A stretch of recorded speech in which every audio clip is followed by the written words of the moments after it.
ایک دوسرے کو عزت دو، برداشت کرو۔ میرے نبی نے فرمایا بہترین مسلمان وہ ہے جو بیوی سے اچھا سلوک کرتا ہو، اور بیوی سے فرمایا میری شریعت میں سجدہ ہوتا تو بیوی سے کہتا خامند کو سجدہ کر۔ بہترین صدقہ اولاد کی تربیت ہے۔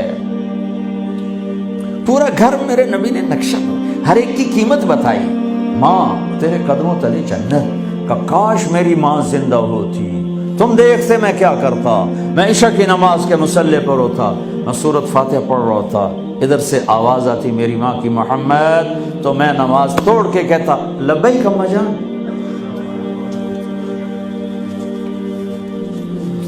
باپ کا تیرے جنت کا دروازہ ہے، باپ تیری جنت کا دروازہ ہے، کھولنا توڑنا نہیں، کھولنا توڑنا نہیں،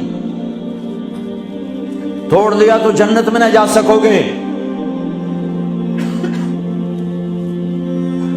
سب سے بہترین مسلمان جو بیوی سے اچھا سلوک کرے، سب سے بہترین عورت جو اپنے خامند کی منشا کو دیکھے۔ پھر آپ نے ایک عجب بات فرمائی جو معاشرے میں بہت بوجھ بنتا ہے جس کا، ہاں بھائی تمہیں ایسا صدقہ بتاؤں جس سے بڑھ کے کوئی صدقہ نہیں، تمہیں ایسا صدقہ بتاؤں جس سے بڑھ کے کوئی صدقہ نہیں۔ انہوں نے کہا جی کیا؟ کہا الابنۃ المردودہ، جس کی بیٹی کو طلاق ہو گئی یا بیوہ ہو گئی اور گھر واپس آ گئی ماں باپ کے، یا ماں باپ نہیں ہے تو بھائی ہیں، وہ ایک بوجھ بنتی ہے ماں باپ پر بھی، اور بھائی تو ویسے ہی باغی ہو جاتے ہیں۔ میرے نبی نے فرمایا اس بچی پہ خرچ کرنا کائنات کا سب سے افضل صدقہ ہے۔ گھر، ایک گھر کیسے چلتا ہے؟ ہمارے یہاں پنجاب، سندھ، بلوچستان سرحد میں بہنوں کو وراثت میں کوئی حصہ نہیں ملتا، سب بھائی کھا جاتے ہیں۔ میرے نبی نے فرمایا جس کو اللہ نے 2 بہنیں دیں اس نے ان کا حق ادا کیا، شادی کی حق ادا کیا۔ ماں باپ کی وراثت میں سے ہوتا ہے، اگر میں نے کوئی خود کمایا ہے اس میں بہنوں کا حق نہیں، ماں باپ سے اگر 1 روپیہ بھی آیا ہے تقسیم کیا جائے گا۔ جس نے بہنوں کا حق ادا کیا، شادی کی حق ادا کیا، اس پہ جنت واجب ہو گئی۔ جس کو اللہ نے 3 بیٹیاں دی، اس نے ان کی ڈولی اٹھائی، وہ جنت میں میرے ساتھ یوں ہوگا۔ ایک بولے اگر 2 ہوں، کہ جس نے 2 بیٹیوں کی شادی کی وہ بھی ایسے ہوگا۔ اللہ بھلا کرے۔ ایک صحابی کا کہ جس کی 1 ہو، کہ جس کی 1 ہے، اگر اس نے اس کو عزت سے رخصت کیا تو وہ بھی میرے ساتھ ایسے ہی ہوگا۔ پھر کئی بچیوں کو طلاق پڑی ہے کہ اس کو بیٹا نہیں ہوتا۔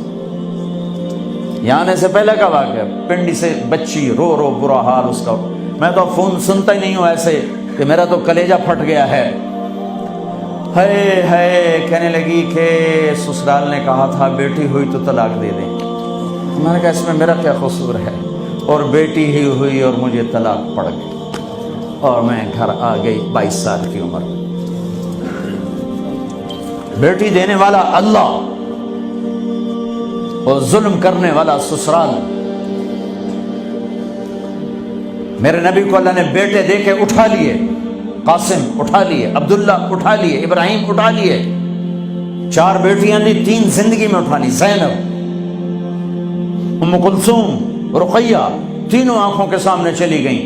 فاطمہ سے نسل چلی، آپ نے فرمایا لوگوں کی نسل بیٹے سے چلتی ہے، میری نسل میری بیٹی فاطمہ سے چلی۔ اس لعنت کو دھویا۔ عورت کا کیا قصور ہے اگر اس بیچاری کو بچیاں ہو رہی؟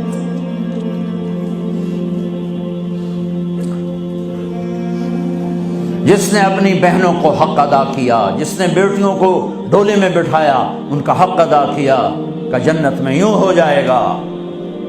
بہنوں کو دینا اتنا ضروری ہے، حرام ہو جاتی ہے روٹی۔ میں نے مولانا جمشید صاحب میرے استاد ہیں، میں نے ان سے تفسیر پڑھی۔ میں ایک دن شہد کی بوتل لے کر گیا، پرانی بات ہے 76-77۔ میں نے کہا حضرت یہ ہدیہ ہے۔ فرمایا کہاں سے لائے ہو؟ کہ میرے اپنے باپ کا۔ فرمایا تیرے باپ نے اپنی بہنوں کو، تیرے باپ نے اپنی بہن یعنی میری پھوپھیوں کو، تیرے باپ نے اپنی بہنوں کو زمین میں سے حصہ دیا تھا؟